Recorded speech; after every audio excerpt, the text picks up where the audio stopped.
Thank you for joining us. I'm Cindy Sexton. And I'm Calvin Sneed in for David Carroll. Let's get to your top story. In 3 hours, convicted killer Lee Hall is scheduled to be executed by electrocution.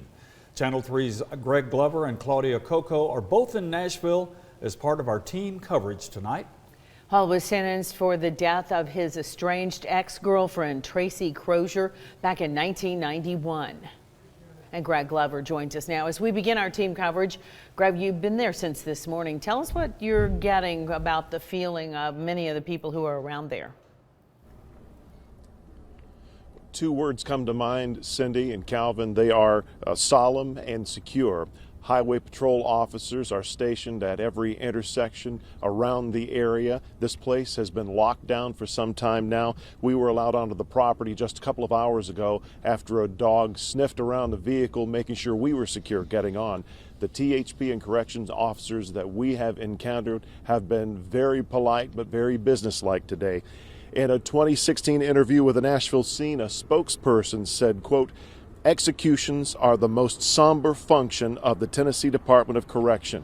We can certainly sense that today here at Riverbend Maximum Security Institution, even in the parking lot of this facility that's meant to house more than 700 prisoners, some of the state's most high-risk inmates. Its 20 buildings sit on 132 acres in a bend of the Cumberland here west of Nashville, but tonight the attention will be on one building, that building in which the state of Tennessee will carry out its ultimate sentence. Barring a last-minute reprieve, Lee Hall will be put to death for the brutal 1991 murder of Tracy Crozier. Our Claudia Coco joins me. She'll serve as one of the media witnesses to the execution tonight. And Claudia, Hall's been on death row for nearly 3 decades now. Yes, Greg, he's been on death row for 28 years at this point, but I want to take you back to 1992. That's when the trial happened and give you more of a better idea of Tracy Crozier and Lee Hall's relationship. Now, court documents did describe the nature of their relationship and that they were in a relationship leading up to her murder. Tracy Crozier and Lee Hall met in 1984 and started living together in 1986. Court documents show Crozier moved out of the couple's home in 1991 and went to live with her grandmother. Hall continued to call Crozier late at night and at one point told Crozier's uncle if he couldn't have her, no one could. Roughly a month after Crozier left him, Hall showed up at her grandmother's home and threw a gas bomb into her car. Busted her window out, took the keys, doused her with gasoline, and then throwed a Molotov cocktail on her that he had made up the road. A neighbor pulled Crozier from her burning car. She was alert enough to give him her name and phone number. When he asked who did it, she said Lee Hall. A neighbor up the street got her out and rolled her, put her out, but her skin was falling off. And she went to the hospital. A doctor at Erlanger stated 95% of her body was burned. She died in the hospital. During a 1992 trial, Hall testified in his own defense and said he initially lied about his involvement, and that night he had been drinking heavily.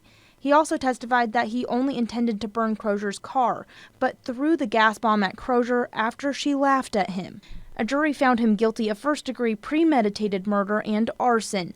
During the sentencing phase, clinical psychologist Dr. Roger Meyer testified for the defense, saying that Hall was immature, introverted, emotionally unstable, easily influenced, and suffered from a low self-esteem. He said that Hall exhibited signs consistent with PTSD, antisocial personality disorder, and borderline personality disorder. Despite that testimony, a jury found Hall guilty and sentenced him to death.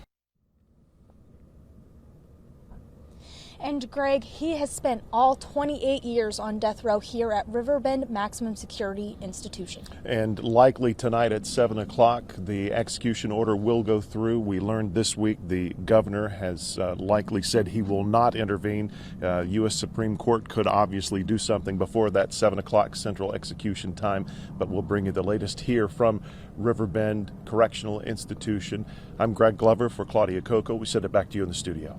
All right, thanks to both of you. And of course, we will be hearing live reports throughout the evening from both Greg and Claudia. Download our news app to get all the inside details and history behind Lee Hall's case.